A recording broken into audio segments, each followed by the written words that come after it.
Everyone guys इस video में हम बात करने वाले हैं कि SSC 10th standard board examination में जो 2022 का टॉपर था उसका पूरा की पूरा पेपर मैं आपके सामने इंग्लिश का पूरा की पूरा पेपर मैं आपके सामने बताने वाला हूं।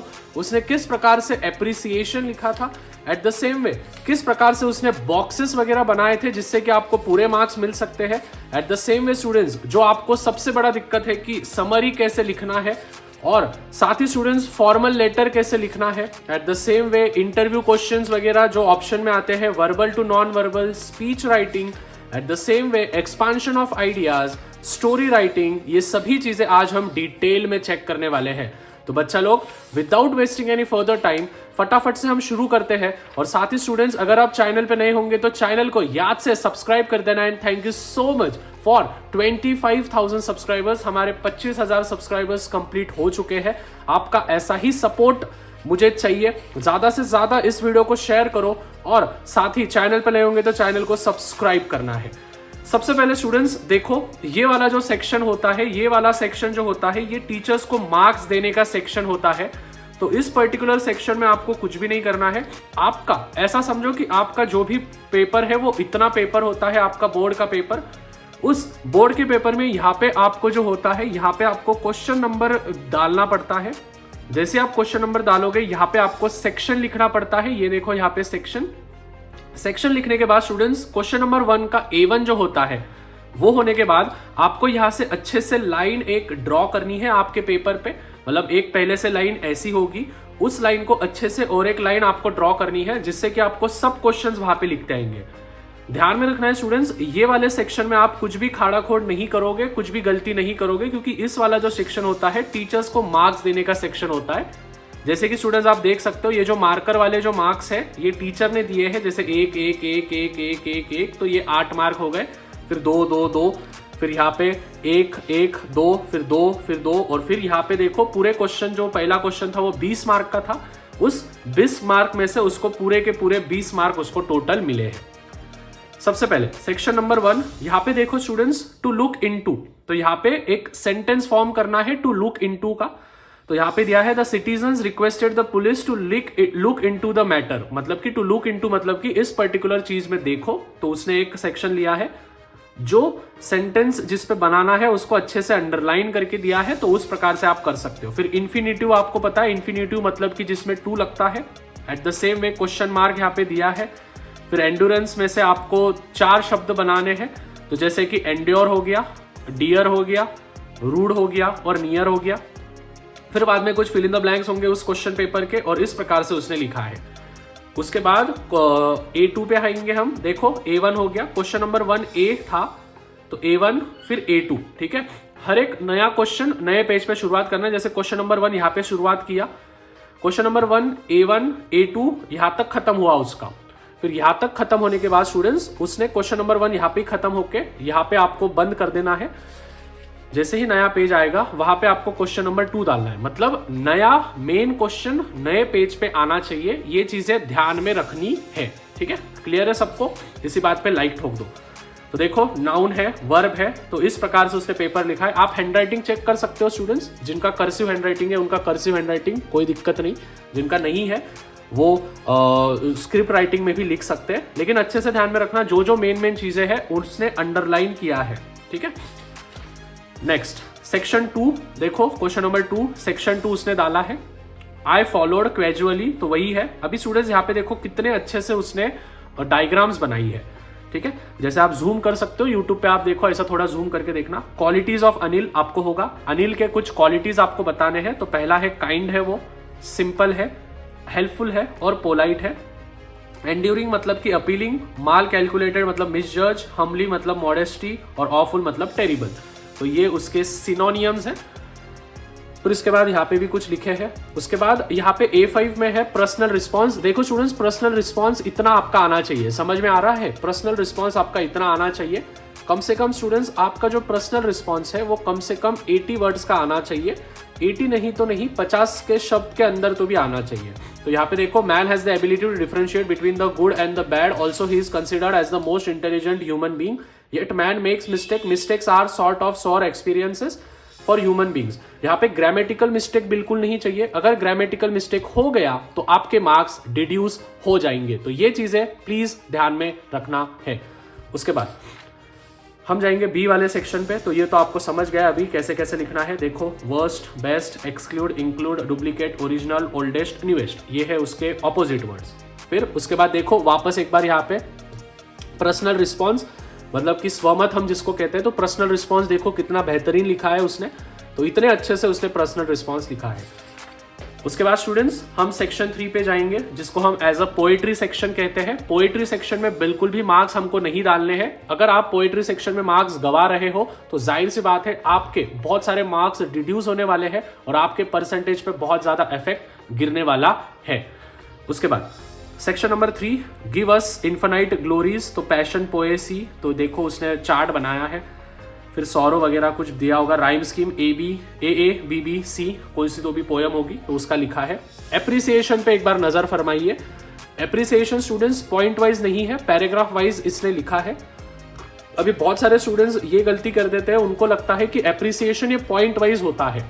लेकिन स्टूडेंट्स पॉइंट वाइज आप लर्न करो, लेकिन उसको फिर पैराग्राफ में कैसे कन्वर्जन करके आपको लिखना है वो आपको जमना चाहिए।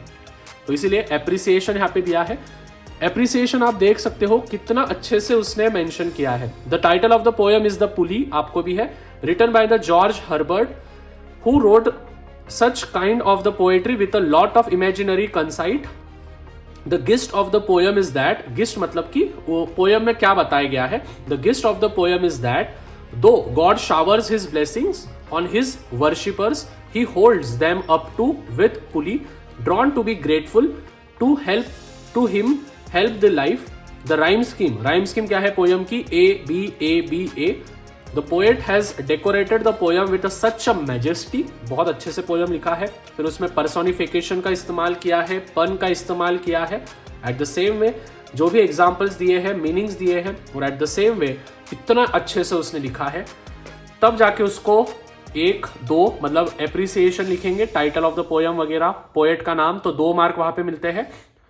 राइम स्कीम लिखेंगे तो 2 मार्क, और जो भी चीजें हैं वो, और फिर 1.5 मार्क। तो इस प्रकार से उसको मार्क्स पूरे के पूरे मिलते हैं यहाँ पे पूरे। ठीक है, तो मतलब ये 5 मार्क यहाँ पे मिल गए और ये 5 मार्क यहाँ पे। ठीक है, यहाँ पे पूरे 5 मार्क नहीं दिए, इतना बड़ा लिखा तभी भी 4.5 मार्क दिया है भाई ने, टीचरों ने। तो देखो इतना बड़ा लिखने के बाद भी उसको 4.5 ही दिया है, तो आपको किस प्रकार से करना पड़ेगा। Section 4 which is unseen passages का होता है, तो अनसीन पैसेजेस भी आप लिख सकते हो। फिर अनसीन पैसेजेस देखो, पर्सनल रिस्पॉन्स वापस बड़ा सा लिखा है 2 मार्क के लिए। देखो मैंने बोला था 50 शब्द आने चाहिए, तो देखो 1 2 3 4 5 6 7 8 9, तो हर एक लाइन में 4 शब्द है। तो 1 2 3 4 5 6 7 8 9 10 11 12 13 14 15 16 17 18 19 20 है। हर लाइन में 4 शब्द, मतलब कि 80 वर्ड्स का उसने लिखा है।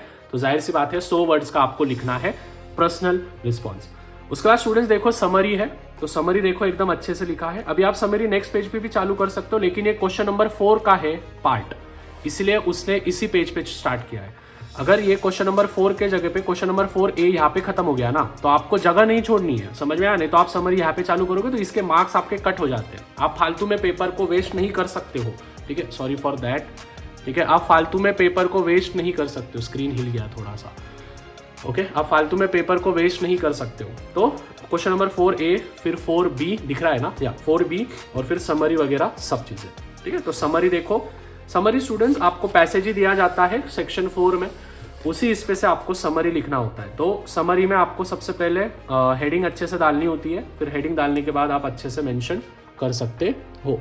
ठीक है, फिर उसके बाद देखो फॉर्मल लेटर, तो Disha Shastri, JM road, Shivaji Nagar, 4 March 2019 to the secretary, Lions Club. Subject देखो मार्क्स कैसे देते हैं, देखो आप, ये जो है फॉर्मेट को 1 मार्क, ठीक है, ग्रामेटिकल को जो भी होता है, कंक्लूजन को 2 मार्क, मतलब अच्छे से लिखा है क्या उसने, और लैंग्वेज को 1 मार्क। इस प्रकार से आपके 4 मार्क मिलते हैं। और साथ ही स्टूडेंट्स आपका 1 मार्क जो होता है वो आपका हैंडराइटिंग वगैरह पे होता है। जाहिर सी बात है स्टूडेंट्स, आपको लैंग्वेज स्टडी में या फिर आपको राइटिंग स्किल में पूरे मार्क्स नहीं दिए जाते हैं, 1 मार्क तो भी आपका डिड्यूस होगा। तो पकड़ के चलना है, 5 मार्क का है, उसमें से 4 ही मार्क आपको मिल सकते हैं अगर बहुत अच्छा लिखा तो। देखो 5 मार्क है, तभी भी इस लड़की को 4 ही मार्क दिए हैं। ये देखो यहाँ पे 4 ही मार्क दिए हैं, ठीक है, ये देखो 5 मार्क का होता है। तो सब्जेक्ट देखो कितना अच्छे से लिखा है, ठीक है। बच्चे बोलते हैं भैया स्पेस देना नहीं है क्या? अरे लाला ये देख ना, यहाँ पे स्पेस दिया है, ठीक है। मैं लगे तो आपको राइटिंग स्किल पे वीडियो चाहिए तो पूरा राइटिंग स्किल मैं आपको बता दूंगा, ठीक है। इस प्रकार से आप देख सकते हो, पॉज करके आप वीडियो को देख सकते हो, एकदम अच्छे पी में बनाया है। इंटरव्यू के क्वेश्चंस, इंटरव्यू आपको नहीं है, इस साल कट हो गए हैं। वर्बल टू नॉन वर्बल में देखो, एनुअल वाटर यूजेज इन महाराष्ट्र, तो देखो एनुअल वाटर यूजेज, तो इंडस्ट्री को कितना लगता है, इसको कितना लगता है, किसको कितना लगता है, तो उसने अच्छे से लिखा है। तभी भी 5 में से इतना अच्छा बनाने के बाद भी 5 में से उसको बस 4.5 ही मार्क दिए हैं।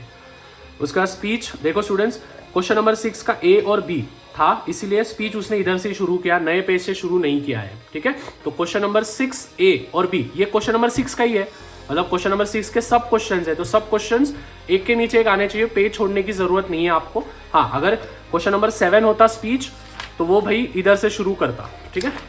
तो स्पीच हो गया, तो स्पीच देखो, गुड मॉर्निंग, ये लाइन तो सबकी सेम ही होती है, बस आपको बस टॉपिक बदलना होता है। Good morning respected dignitaries, teachers and my dear friends, today I would like to share my views on the topic. जो भी टॉपिक आपको दिया जाएगा उस टॉपिक पे आपको अच्छे से लिखना है, तो उससे देखो एकदम अच्छे से यहाँ पे लिखा है। Expansion of idea, expansion of idea देखो कितना सही प्रकार से दिया है। यहाँ पे नेचर द बेस्ट टीचर, तो यहाँ पे देखो एक पोएट की लाइन्स उसने लिखी है, पोयम की लाइन छोटी मोटी लिखी है।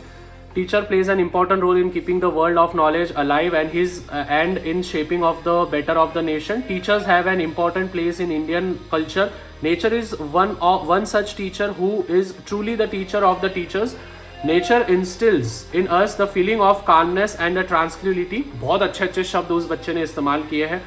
Nature instils, nature guides, teachers, calms, soothes and motivate the entire earth. The sunrise, the rustle of the leaves, smiling flowers, flowering rivers, flowing rivers, chirping birds, happy and moving animals, countless glittering stars in the sky, sunset, the beautiful moon, green covers, बहुत सारी चीजें यार, एकदम poetic section में लिखा है, तो यार इस बच्चे को क्यों नहीं मार्क्स मिलेंगे। स्टोरी देखो किस प्रकार से डेवलप की है। Avoid plastic, make a resolution, plastic को अवॉइड करो, तो प्लास्टिक पे देखो पहली लाइन देखो, पहले लाइन में उसने जो टीचर है, जो इन्विजिलेटर है, उसको फिदा कर दिया है। Today was a very busy day for everyone in Romil's house, his father has gone, एक स्टोरी बनाई है, to the office, his mother was about to leave for her parents home, Romil was completing his homework, Romil complete कर रहा था उसका homework, his friend Rohan called him and said come on Romil let's play, Romil complete करता है उसका homework और decide करते हैं पार्क में जाके, बट हिज मदर स्टॉप, उसकी मदर स्टॉप करती है, उसको चपाती देती है, to Sheru before going to the park, I am going now, Romil agreed and quickly took the chapati, put it in the bag plastic and place it before him dog Sheru, ठीक है, dog Sheru के पार। फिर होता क्या है, शायद वो शेरू वो चपाती के साथ साथ वो इसको भी खा लेता है, क्या बोलते हैं अपन, प्लास्टिक को भी खा लेता है, तो अनकॉन्शियस हो जाता है और इसके वजह से शायद उसकी डेथ या फिर कुछ भी चीज़ें होती, उसके डॉग की डेथ हो जाती है। तो एकदम इमोशनल स्टोरी उसने लिखा है, इसको तो क्या बोलते हैं हम, ऑस्कर देना चाहिए था, है ना। एकदम अच्छे से स्टोरी लिखा है, एकदम अच्छे से मेंशन किया है। So this was it students. इस प्रकार से आप पेपर लिखोगे इंग्लिश का तो आपको पूरा की पूरा आउट ऑफ मार्क मिलेगा। इसकी सीरीज अभी डेली के बेसिस पे आने वाली है। कल आएगा हिंदी का पेपर, फिर आएगा मराठी का पेपर, फिर आएगा साइंस का पेपर, साइंस 1 साइंस 2, सभी डिटेल में इसकी सीरीज हम पूरी की पूरी हर दिन कवर करेंगे। बस आपका एक ही चीज चाहिए स्टूडेंट्स, आपका सपोर्ट चाहिए। भैया को आपका सपोर्ट नहीं मिलेगा तो स्टूडेंट्स जाहिर सी बात है हम कुछ चीजें अचीव नहीं कर पाएंगे। अगर मैं आपको कुछ चीजें प्रोवाइड कर रहा हूं तो आपका भी काम है नीचे जो चैनल को सब्सक्राइब करना है, शेयर करना है अपने दोस्तों के साथ, ज्यादा से ज्यादा लाइक ठोकना है, क्योंकि स्टूडेंट्स आप जितना ज्यादा लाइक करोगे उतना ज्यादा मेरी हेल्प होगी, जितना ज्यादा आप सब्सक्राइब करोगे उतना ज्यादा मेरी हेल्प होगी, मुझे मोटिवेटेड फील होगा। तो फटाफट से लाइक और सब्सक्राइब कर देना है चैनल पर नए होंगे तो। इसी के साथ स्टूडेंट्स मिलते हैं अगले वीडियो में। टिल देन मचाते रहो, फोड़ते रहो। Bye everyone, love you all, फोड़ो मचाओ एंड पीस आउट।